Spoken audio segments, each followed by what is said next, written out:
think we're live. I hit go live and I came around the bend, so all right, let's see if I can do it this time without Joanna. As you see, she isn't here, but she is. What do you mean she's here? We'll see. So, welcome to Shift Change, live from Robot Zero Comics. I'm normally clocking out and Joanna's normally clocking in. But today I'm a little solo, at least for now. She might be in later. She might not. I don't know. She had a couple plans and we were playing it by ear. Robot Zero Comics is located in beautiful, gorgeous, downtown, scenic Geneva, Ohio. We're on the northwest corners of 534 and 20. Kitty corner to the green clock in the center of town right there. If I look out there, I see the intersection. Our website is robot-zero, the word, not the number, .com. So ROBOT-ZERO.com. Let's see, what else do we got going on? We have a phone number. It's 440-415-1228. I almost gave you my home phone number there. That's how ditzy I am. And I'm looking off to the side because I'm trying to see if I can get this up on here. And I can. Cool. All right, guys, I got you there. And I'm doing okay. So, you know where to find us on Facebook. You found us right here. Be sure to like, message us if you have anything you need or want.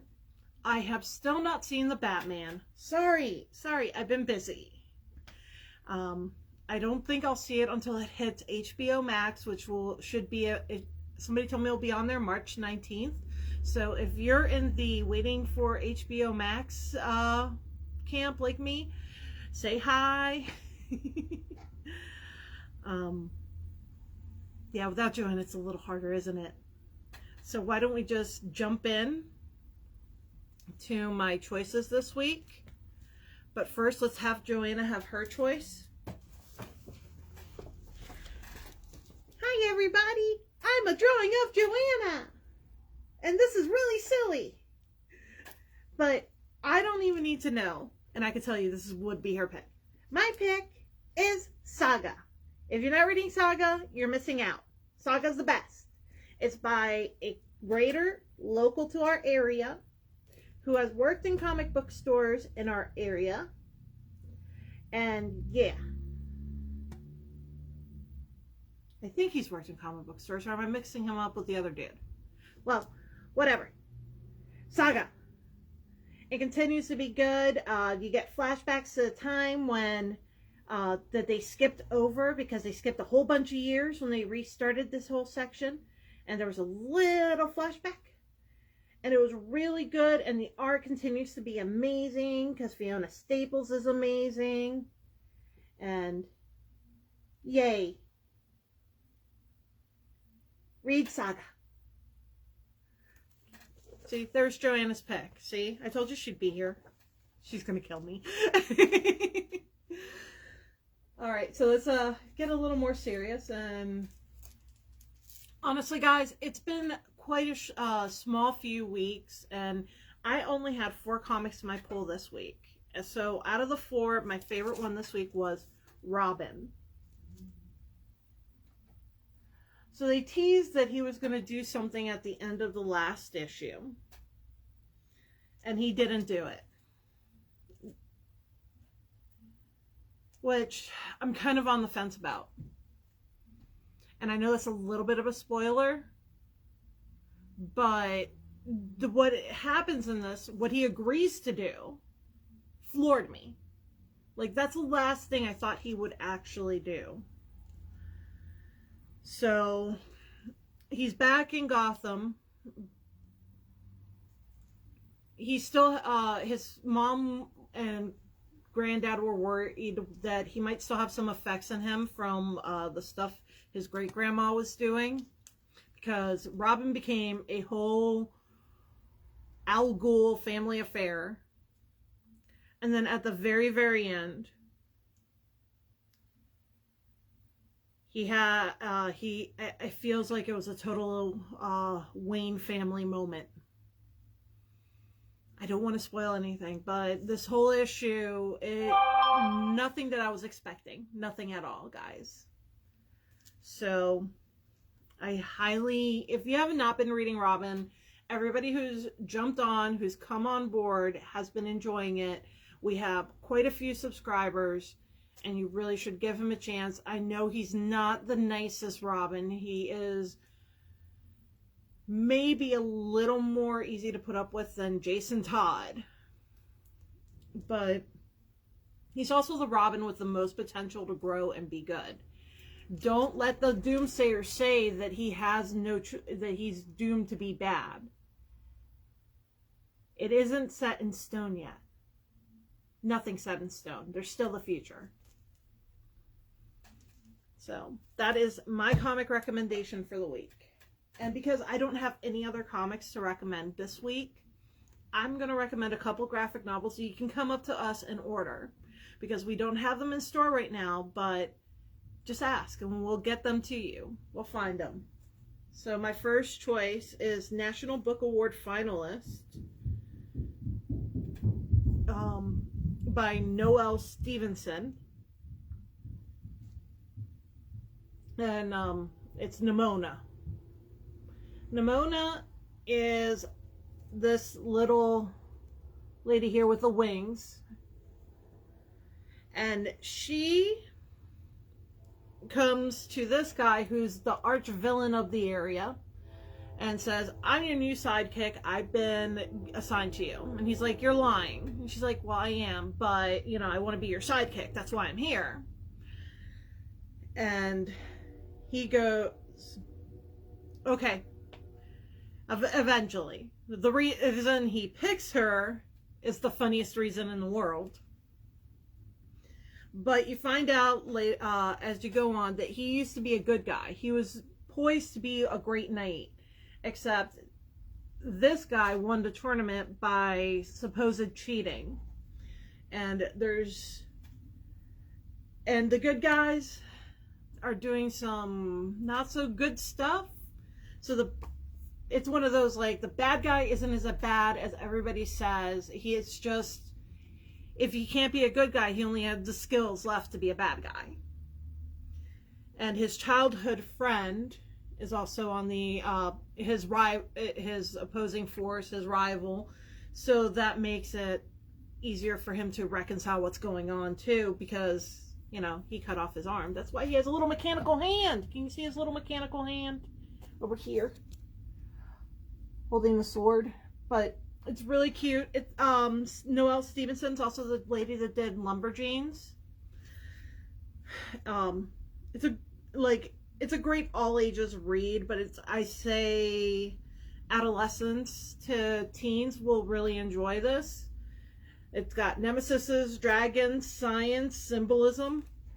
So that's like a good one. It's full of humor and heart, according to Rainbow Rowell, who's currently reading She-Hulk. And then my second graphic novel pick is Captain Marvel, Higher, Further, Faster, More. I'm newer to comics, and when I was starting to get into comics, I had heard the rumbles of Captain Marvel coming to screen, and I'm like, I want to be ahead of the curve, and I want to have some knowledge of her, so I put this on my wish list. My husband was awesome and got it for me for a Christmas, and I read it, and I'm glad this was my first introduction to Captain Marvel, because I was also, when I read her in the comics, it was during Civil War II. It was her decline into not the nicest character, to a darker side of her. Like, it was a dark side, but it was a caring side, but dark nonetheless. So I enjoyed this, and I was excited, and I wanted to read more of her. So that's part of the reason I jumped on to Civil War II. and all that, and started reading stuff that she was tied to, and then I saw where she was going, and I was like, man, I wish she was more like this. So this is Captain Marvel. It's a space story. It's she's trying to reconcile some things in her life. So she thinks staying on Earth isn't the answer, and she goes out into space. And she comes to this planet, and she's there to do her Captain Marvel list. And there's even a guest appearance by the Guardians of the Galaxy in there. So that was cool too, for me. But honestly, the back says, Captain Marvel's Earth's mightiest hero with an attitude to match is launching headfirst into an all-new adventure. As Carol Danvers comes to a crossroad with a new life and new romance, she makes a dramatic decision that will alter the course of her life and the entire Marvel universe. But as Carol takes on a mission to return an alien girl to her homeworld, she lands in the middle of an uprising against the Galactic Alliance and the Spartaks. Investigating the forced resettlement of Rocket Girl's people, Carol discovers she has a history with the man behind the plot. But when the bad guy tries to blackmail Carol and turn the Avengers against her, it's payback time. So it was a really good story. I remember reading it, and this is the Captain Marvel I like to think about, not the Civil War II Captain Marvel. So yeah, this is one of my favorite ones. So that's it for this week. We're going to keep it short because, goodness gracious, there's no reason we should keep this long, is there? So come visit us this weekend, or we're here till 6 today, or tomorrow 10 to 4, or Sunday 12 to 4, and we'll help you find good reads such as these, and you know, get you happy and loving characters, and reading, because reading's good for your brain, and so is learning a language. If you didn't know that the best exercise your brain can have is learning a language, so yeah, learn Klingon or something, right? No, that's not a good idea. Okay, guys, I'm going to go around, turn off the camera, and wish you all a wonderful day. Oh, is it still Glenn Let me see if it is him drawing Robin. Good question, Ben. I cannot pronounce that last name, so I'll pretend I do. I can. No, they changed artist, actually. I remember I saw it this issue. So let's find out who the new Robin artist is, because there's a whole bunch of names. Pencils are Roger Cruz. Ink is Norm Rapmund. And colors are Luis. It's a Spanish name, and you think I would be okay saying it. Guerrero. So, I guess the Americans would pronounce it Guerrero. But yeah, actually the inside art is really nice. It's almost a little harder, more angly. So, there you go, Ben. Do you see the art? Hopefully that gets you liking it. But I think it should have been in your pulls this week that Darren picked up for you, man. So, but it's, yeah, it's they've changed artist on that. Good question, Ben. Good question. Hope that answer is good for you. Well, that's it. So you like them. That's good to hear. So more people will hopefully hop on the Robin train with us. And all right, guys, have a beautiful day. Bye-bye.